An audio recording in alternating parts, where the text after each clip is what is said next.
Bismillahirrahmanirrahim. Kulit kita. Assalamualaikum warahmatullahi wabarakatuh. Alhamdulillahirabbil alamin.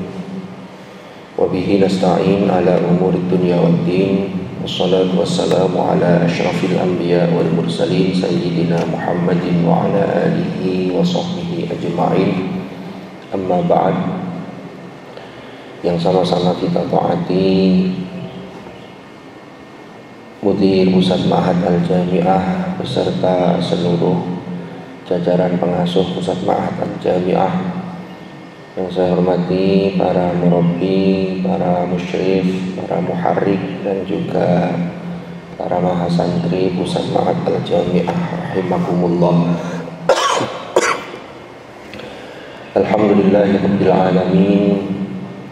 Pada pagi hari ini kita masih diberi kesempatan oleh Allah untuk melaksanakan aktivitas kita dalam rangka menambah amal-amal ibadah kita. Mudah-mudahan semakin hari kita menjadi pribadi yang semakin baik dan semakin meningkatkan prestasi-prestasi ketakwaan kita di hadapan Allah Subhanahu wa ta'ala. Para hadirin rahimakumullah, para mahasantri, pada pagi hari ini kita akan membahas hadis di dalam Al-Arba'in An-Nawawiyah, yaitu hadis yang ke-22. An Abi Abdillah Jabir ibni Abdillah Al-Ansari radhiyallahu anhuma anna rajulan sa'ala Rasulullah sallallahu alaihi wasallam faqala ara'aita idza shallaitul maktubati wa sumtu ramadan wa ahlaltul halala wa haramtul harama wa lam azid ala dzalika syai'an a'adkhulul jannah qala na'am. Yang terjemah makna dari hadis ini adalah diriwayatkan dari dari Abu Abdillah Jabir ibni Abdillah Al-Ansari radhiyallahu anhuma bahwasannya seseorang bertanya kepada Hadratur Rasul sallallahu alaihi wasallam. Jadi pertanyaannya itu dimulai dengan kata-kata ara'aita. Bagaimana menurut panjenengan ya Rasulullah? Bagaimana dalam pandangan panjenengan ya Rasulullah jika saya melaksanakan sholat wajib, saya melaksanakan puasa Ramadan, saya menghalalkan apa-apa yang dihalalkan oleh Allah dan mengharamkan yang diharamkan oleh Allah, dan saya tidak nambah sedikit pun. Jadi dari amal-amal ibadah itu, yang bertanya ini mengatakan saya tidak menambah sedikit pun kecuali yang saya sebutkan tadi. Apakah saya nanti masuk surga? Lalu Rasulullah menjawab, na'am, iya. Para hadirin rahimakumullah, di dalam syarah kitab Al-Arba'in An-Nawawiyah, salah satu syarahnya yang berjudul Al-Jawahirul Lu'lu'iyah, di sana disebutkan bahwa nama sahabat yang bertanya, kan kalau dalam matan, dalam teks hadis itu disebutkan hanya rojul, seorang laki-laki. Itu di syarahnya disebutkan laki-laki tersebut adalah salah seorang sahabat yang bernama An-Nu'man ibnu Qawqal. Jadi ada sahabat namanya An-Nu'man ibnu Qawqal. Beliau ini tanya ke Rasulullah. Yang ditanya itu, yang bertanya ini menarik yang ditanyakan ini. Dia mengatakan, ara'aita idza shallaitul maktubat wa sumtu ramadan. Ya, lalu baru kemudian wa ahlaltu al-halala wa haramtu al-harama. Dan saya tidak menambah kecuali itu. Di dalam syarah itu dijelaskan, ya, kenapa yang ditanyakan orang ini cuman dua? Kan Sholaitu al-maktubat, saya sholat 5 waktu, yaitu sholat yang maktub, yang maktubat itu yang diwajibkan. Berarti ini hanya sholat fardu, tidak menambah sholat sunnah. Wasumtu Ramadan, dan dia puasa Ramadan. Lalu muncul pertanyaan, rukun Islam itu kan ada 5.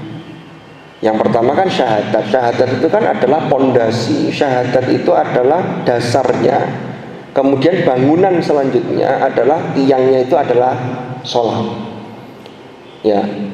Lalu zakat, puasa, dan haji.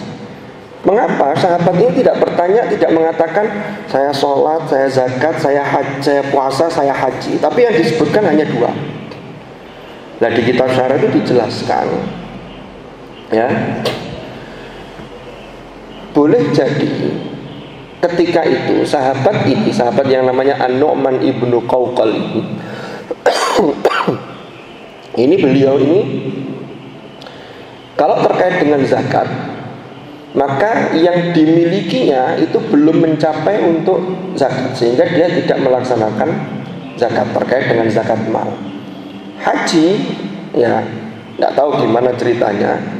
Ini berarti dimungkinkan dia belum istita'ah. Ini dalam syarah dijelaskan seperti itu.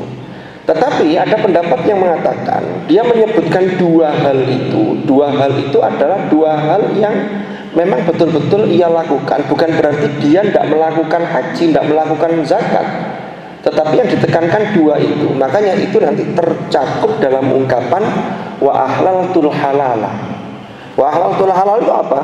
Saya menghalalkan apa yang dihalalkan oleh Allah. Yang dihalalkan oleh Allah itu yang paling tinggi tingkatannya, itu yang diperintahkan. Setelah yang diperintahkan, kemudian yang disunnahkan. Nanti sunnah ada tingkatan-tingkatannya.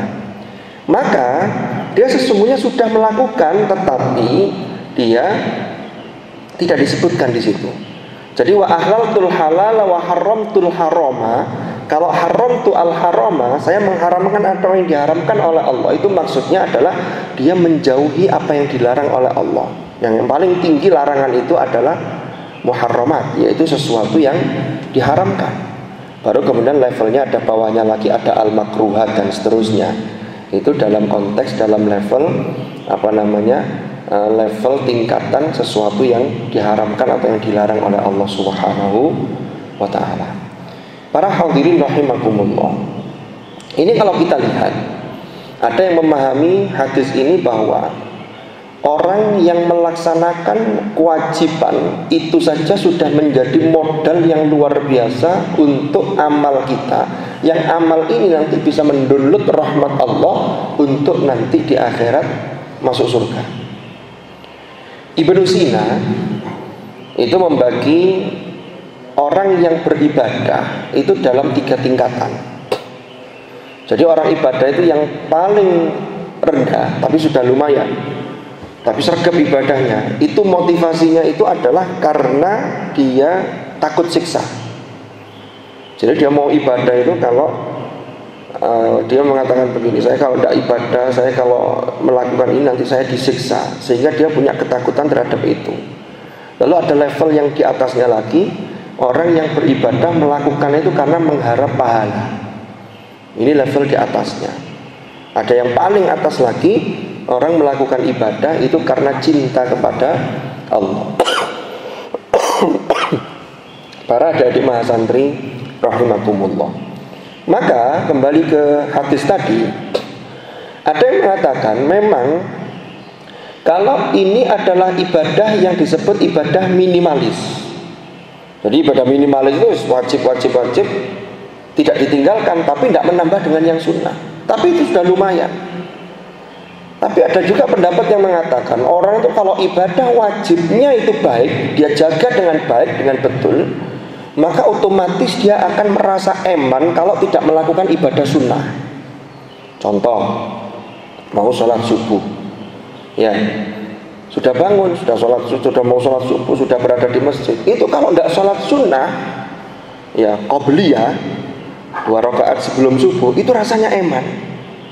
Nanti kalau yang wajib itu dijaga terus, betul-betul dilaksanakan, itu akan merembet pada orang tersebut akan punya motivasi untuk melakukan ibadah-ibadah sunnah. Karena sesungguhnya kebaikan itu, ya, itu kalau dilakukan, itu nanti kebaikan-kebaikan yang lain itu akan terbuka.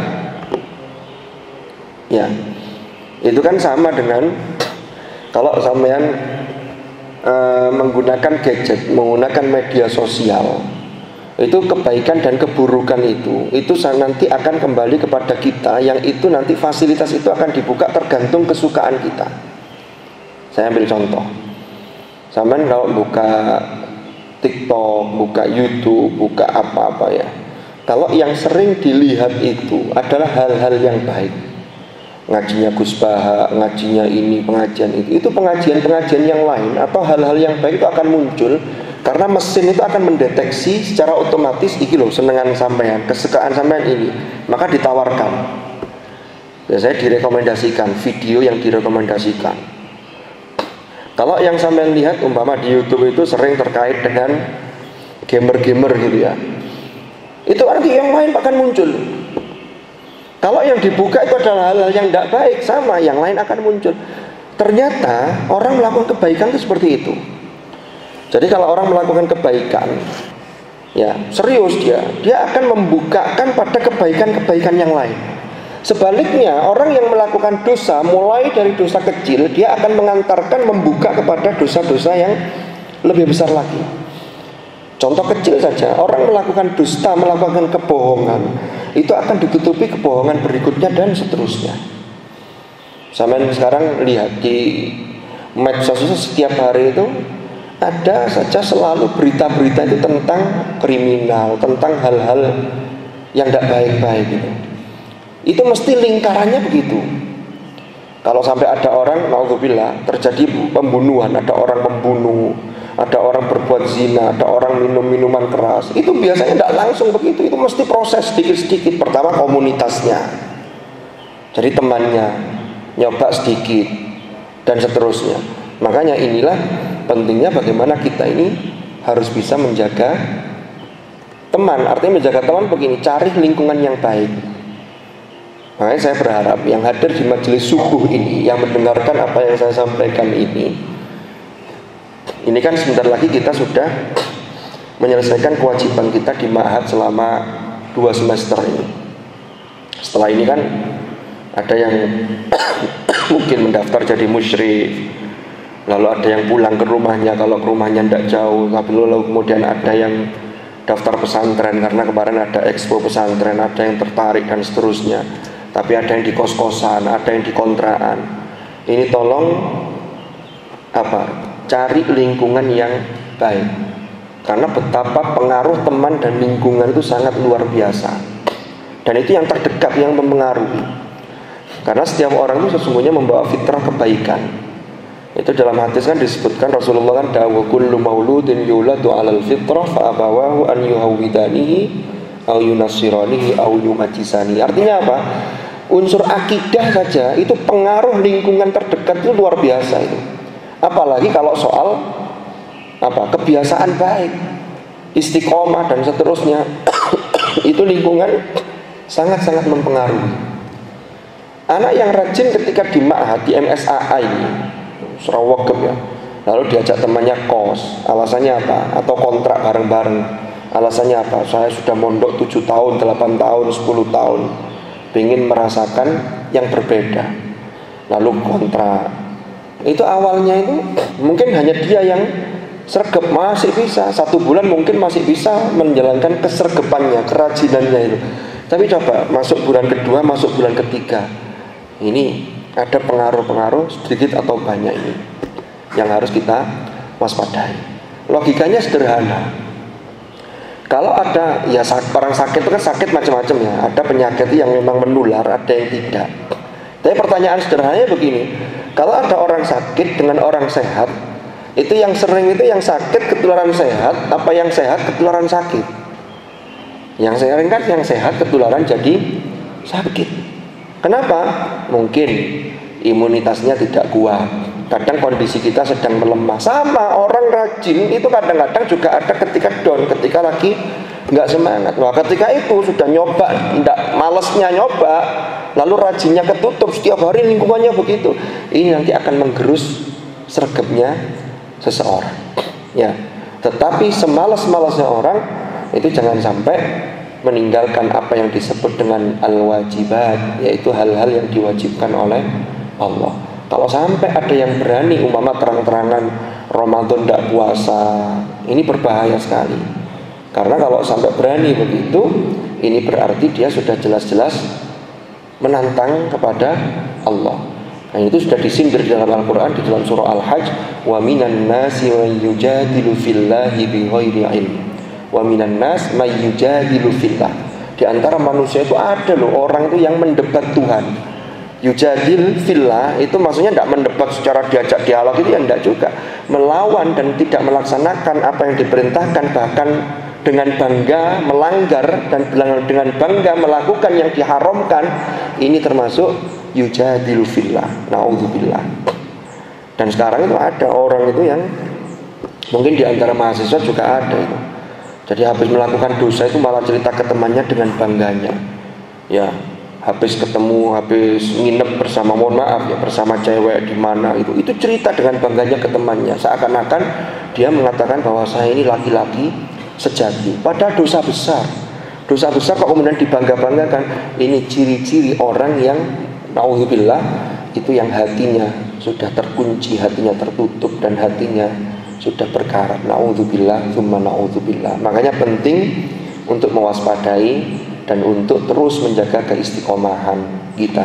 Innal ladzina qalu rabbunallah tsumma istaqamu tatanazzalu alaihimul malaikatu alla takhafu wa la tahzanu wa abshiru bil jannati allati kuntum tu'adun nuzulan min ghafurir rahim.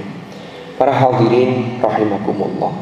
Jadi inti dari apa yang diisi dari hadis yang ke-22 ini adalah, yang pertama adalah bagaimana kita betul-betul menjaga apa yang sudah diwajibkan oleh Allah dan menjauhi apa yang sudah dilarang oleh Allah. Syukur-syukur kemudian karena kebaikan melaksanakan kewajiban itu kemudian dikembangkan, ditambah lagi dengan melakukan ibadah-ibadah sunnah. Karena analoginya begini, yang wajib saja yang dilakukan, ketika Rasulullah ditanya a'adkhulul jannah, maka Rasulullah menjawab na'am. Ya, apalagi ditambah yang sunnah, maka ini akan membuka peluang lebih besar turunnya rahmat Allah. Karena orang masuk surga itu bukan semata-mata karena amal kita, tetapi tidak lain dan tidak bukan adalah karena itu anugerah dan rahmat dari Allah Subhanahu wa ta'ala. Mudah-mudahan Allah membimbing langkah kita sehingga kita semakin hari menjadi pribadi yang semakin baik. Karena kehidupan di dunia ini sesungguhnya adalah ladang untuk amal kita, untuk kita petik di akhirat kelak. Yang akhirat itu nanti dimulai dengan alam barzakh. Di barzakh sudah tidak ada tempat untuk beramal, hanya menunggu kiriman dari amal-amal produktif kita selama kita berada hidup di dunia ini. Mudah-mudahan manfaat, mudah-mudahan barakah. Wallahu a'lam bissawab, wallahu al-muwaffiq ila aqwamit thariq. Hadanallahu wa iyyakum ajma'in. Al-afa minkum. Assalamualaikum warahmatullahi wabarakatuh.